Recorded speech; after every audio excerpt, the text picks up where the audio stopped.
देखिए आज का हमारा टॉपिक है ऑस्मोसिस।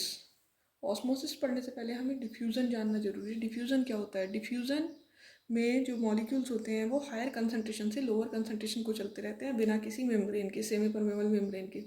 सेमी परमेबल मेम्ब्रेन एक ऐसी मेम्ब्रेन होती है जहाँ से कुछ सेलेक्टेड पार्टिकल्स ही पास हो सकते हैं, ठीक है। तो बिना किसी सेमी परमेबल मेम्ब्रेन के क्या होता है, दोनों तरीके के मॉलिक्यूल, सोल्यूट सोलवेंट के जो भी हैं, वो सारे मॉलिक्यूल एक दूसरे की तरफ चल सकते हैं, बस हायर कंसंट्रेशन से लोअर कंसंट्रेशन को जाते हैं, ठीक है। अब आता है हमारा ऑस्मोसिस। ऑस्मोसिस कैसा प्रोसेस है? ऑस्मोसिस ऐसा प्रोसेस है जहाँ पर जो पार्टिकल्स होते हैं, देखिए एक हमारे पास सोल्यूट और सोलवेंट दोनों का है, यानी कि सॉल्यूशन है, और एक हमारे पास केवल सोलवेंट है, या ऐसा सॉल्यूशन ले सकते हैं जिसमें कंसंट्रेशन क्या है, सोल्यूट की कम है और सोलवेंट की कंसंट्रेशन ज़्यादा है।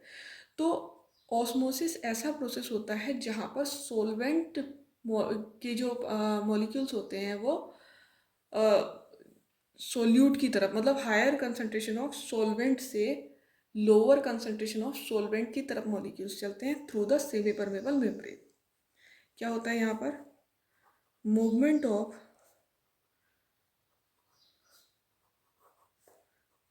solvent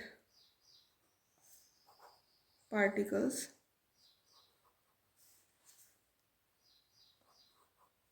of higher concentration to lower concentration through semi-permeable membrane.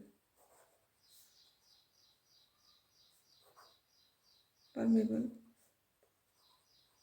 Membrane, semi permeable membrane, एक बार फिर से ध्यान दो।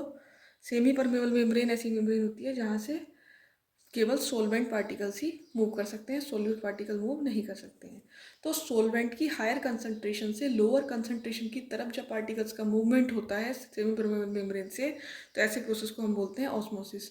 ऑस्मोसिस का डेली लाइफ में कोई एग्जांपल, जैसे कि रेजिन्स स्वेल्स अप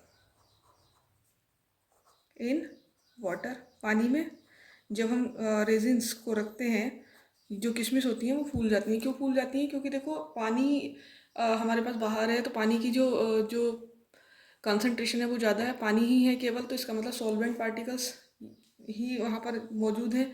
और किशमिश के अंदर सॉल्वेंट भी होगा, सोल्यूट भी होगा, दोनों तरीके की चीज़ होंगी। तो जहाँ पर सॉल्वेंट ज़्यादा है तो ज़्यादा से कहाँ जाएगा? कम की तरफ, यानी कि किशमिश के अंदर चला जाएगा, जिससे किशमिश क्या हो जाएगी? फूल जाएगी।